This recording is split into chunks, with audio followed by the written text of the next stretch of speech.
जब बुलडोजर बाबा का चला हंटर तो रोहिंग्या का सबसे बड़ा हमदर्द निकला बिल से बाहर। एटीएस का डंडा पड़ते ही उगलने लगा एक एक राज। कहां से आती थी फंडिंग, कैसे करता था खर्च। जब एटीएस के सामने आया सच तो सरकार के भी उड़ गए होश। भारत को दहलाने की थी तैयारी।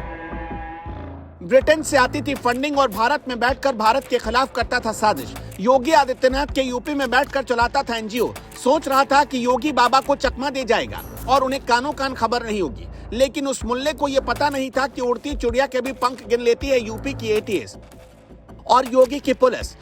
जैसे ही यूपी एटीएस को खबर मिली, फिर ऐसी हुई तुड़ाई कि ठंड में हड्डियां अकड़ आई। योगी आदित्यनाथ की पुलिस और एटीएस ने ब्रिटेन से फंड लेकर यूपी में आतंक का बीज बोने की तैयारी करने वाले अबू सालेह के शरीर के कोने कोने से कैसे गुब्बारे निकाले, आपको ये बताएं उससे पहले बताते हैं कि अबू सालेह को अगर रोका नहीं जाता तो कैसे यूपी और भारत दहल उठता। अबू सालेह एक सिंडिकेट बनाकर म्यांमार से आने वाले रोहिंग्या मुसलमानों के लिए अवैध दस्तावेज बनवाता था।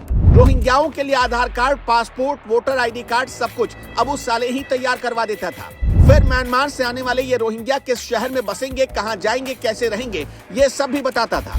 धीरे धीरे उसके साठगांठ कुछ राजनीतिक दलों से हो गए, जिनके दम पर ये रोहिंग्याओं को उस इलाके का वोटर बनवा देता था। उन रोहिंग्याओं को भारत के खिलाफ भड़काया जाता और वो जिस इलाके में जाते वहां आपराधिक वारदातें बढ़ जाती थी। लेकिन पुलिस इस तक पहुंची कैसे? इसका जवाब है इसके बहुत पुराने लिंक खंगालकर। दरअसल एटीएस ने जुलाई 2023 में एक साथ मथुरा, अलीगढ़, हापुड़ समेत कई जिलों में छापेमारी की और अवैध रूप से रह रहे 60 से ज्यादा रोहिंग्या मुसलमानों को गिरफ्तार किया। इनका मुख्य काम पशुओं की तस्करी करना, उन्हें काटना होता था।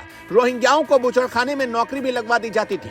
तब पुलिस को इनके पास से फर्जी पासपोर्ट और आधार कार्ड मिले थे। पूछताछ में पता चला कि इन सब का सरगना अबू सालेह मंडल ही है। अबू सालेह खुद बांग्लादेशी घुसपैठिया है, जो बाद में पश्चिम बंगाल का स्थायी निवासी बन गया और वहीं रहकर भारत की नागरिकता ले ली। 50 साल का अबू सालेह मंडल एक एनजीओ भी चलाता है, जिसमें वो इन कामों के लिए देश और दुनिया से फंडिंग लेता है। उस पर पुलिस ने 50,000 रुपए का इनाम घोषित कर रखा था। अबू सालेह मंडल हारोआ अल जमियातुल इस्लामिया दारुल उलूम मदरसा और कबीर बाग मिल्लत एकेडमी के नाम से 2 ट्रस्ट चलाता है। इन ट्रस्ट के खाते में ब्रिटेन के उम्मा वेलफेयर ट्रस्ट से साल 2018 से 22 तक लगभग 58 करोड़ रुपए आए। उम्मा ट्रस्ट को आतंकी गतिविधियों में शामिल होने और उनकी मदद करने के कारण अमेरिका ने बैन कर दिया है। विदेशों से मिले इस फंड के एक बड़े हिस्से को अबू सालेह अपनी टीम के सदस्यों के बीच फर्जी बिलिंग कराकर उसे कैश में हासिल कर लेता था। अबू सालेह ने अब्दुल्ला गाजी नाम के एक आरोपी के साथ मिलकर गाजी फूड सप्लाई और गाजी मशीनरीज नाम से फर्जी फॉर्म भी बना लिया। इन दोनों फॉर्म के नाम पर भी खूब फंडिंग की उगाही की जाती थी। ये फॉर्म सिर्फ कागजों तक सीमित थे, जबकि एक्चुअल में इनका कोई अता पता और ठिकाना नहीं था। अबू सालेह मंडल को लखनऊ के मानक नगर से गिरफ्तार किया गया। दुनिया भर से जो फंड अबू सालेह को मिलता था, उसका इस्तेमाल सिर्फ रोहिंग्या मुसलमानों को भारत का स्थायी नागरिक बनाने के लिए करता था। यूपी एटीएस ने अबू सालेह मंडल के पास 1 लाख नकद और 2 मोबाइल फोन बरामद किए हैं।